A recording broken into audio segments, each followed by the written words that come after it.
jolies plumes, j'espère que vous allez bien, c'est Vanessa et aujourd'hui on va faire une vidéo un peu différente des autres. Oui, parce que j'ai décidé qu'après 10 vidéos de conseils d'écriture, il était quand même un petit peu temps de vous parler de moi. Après tout, qu'est-ce que vous savez de moi? Mis à part que je vous donne des conseils d'écriture. Donc, je m'appelle Vanessa, j'ai 36 ans et je suis autrice. Non, la blague. Et j'ai 3 chats. Donc, mais ça, bon, ça c'est un détail dont on se fiche un peu, en vrai. On est surtout là pour parler de mon parcours d'autrice. Donc il faut remonter presque 30 ans en arrière. J'avais 7-8 ans. Et c'est à ce moment-là que j'ai commencé à écrire. Pour faire simple, j'avais lu un livre que j'avais adoré. Et malheureusement, il n'y avait pas de suite.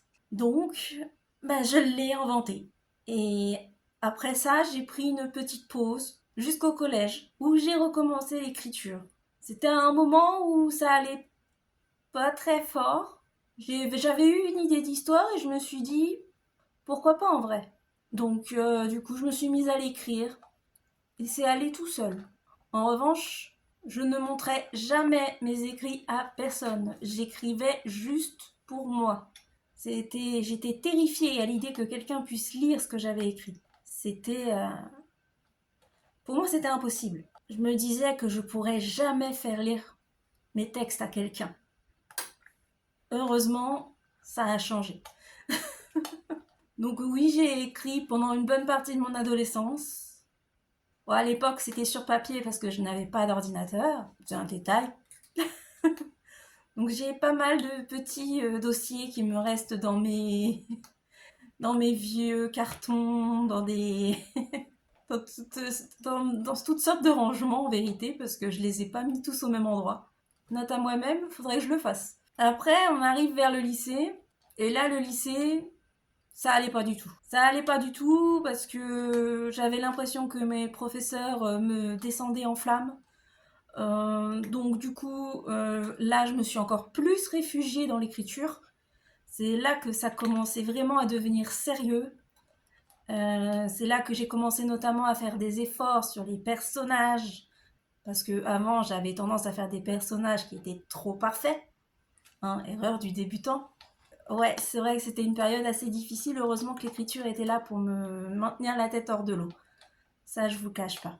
Donc ensuite, ouais, j'ai écrit pendant une bonne partie du lycée aussi. Il me semble que je les ai encore, ces histoires-là aussi. Je sais jamais si je les retrouve, peut-être que je pourrais vous faire une vidéo où je vous lis mes anciens écrits. Ça pourrait être drôle.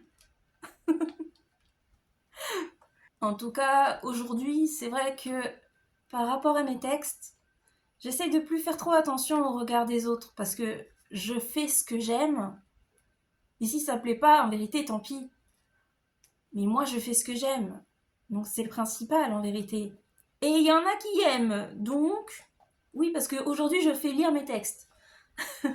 Notamment sur Wattpad.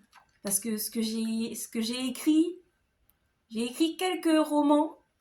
Je dirais peut-être un ou deux. Mais c'est vrai que les fanfictions ont dominé quand même largement par rapport aux romans. Et d'ailleurs, c'est grâce aux fanfictions aujourd'hui que je suis, je pense, capable de créer une intrigue assez bonne pour faire tenir l'histoire jusqu'au bout. Et de créer des bons personnages aussi. Parce que ça, pour moi, ça a toujours été quelque chose de compliqué, de créer des personnages de zéro. C'est pour ça que je n'ai écrit que peu de romans, en fait. C'est, je pense, principalement pour cette raison. Mais je t'avoue que le regard des autres, je suis en plein dedans en tournant une vidéo. Et c'est vrai que c'est assez intimidant, je dois dire, parce que c'est pas un exercice auquel je suis habituée. Et si tu pouvais lâcher un petit pouce en l'air, franchement, ça me soutiendrait de fou. Je te remercie vraiment beaucoup. Ensuite, on arrive à ma vie d'adulte. Donc pour faire simple, ça a été écriture, encore. Pendant des moments de blocage, ça pouvait être d'autres activités créatives, comme crochet, tricot, récemment coloriage. Mais j'en reviens, pour ainsi dire, toujours à l'écriture. C'est vraiment ce qui me motive au quotidien. Bonjour Orion. Mince, je sais plus ce que je voulais dire. Je regarde ma petite liste.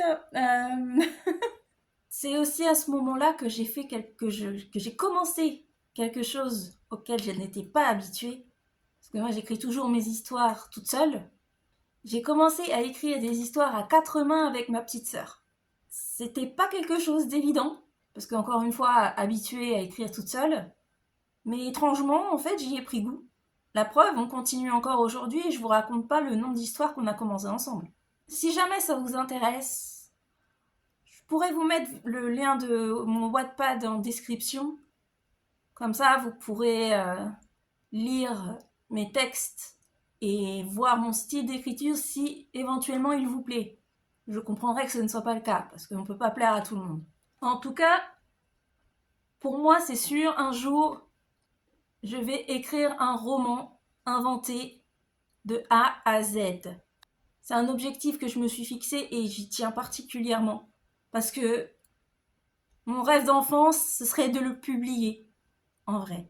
Et de le publier en auto-édition. Je sais que je vais galérer. Je sais que je vais en baver. Parce que moi et la com, honnêtement, ça fait 36. Mais je compte bien me former à ce sujet. Et honnêtement, oui, dans 4 ans, j'ai 40 ans. Donc je me dis que c'est le bon moment pour commencer à réfléchir à tout ça. L'écriture, je pense que c'est réellement la grande passion de ma vie. Tu crois aussi, toi? D'accord, bébé chat. Et c'est d'ailleurs en grande partie la raison pour laquelle j'en ai fait une chaîne YouTube pour la partager avec toi. Mais j'y pense. Ce serait bien de faire ensemble, non? Qu'on écrive un roman ensemble, tout en te partageant ce que j'ai appris et apprends encore de l'écriture. Non? T'en penses quoi? Si jamais cette vidéo pas habituelle t'a plu, merci Everest, n'hésite pas à la commenter, à la liker, à la partager et à t'abonner si ce n'est pas encore fait.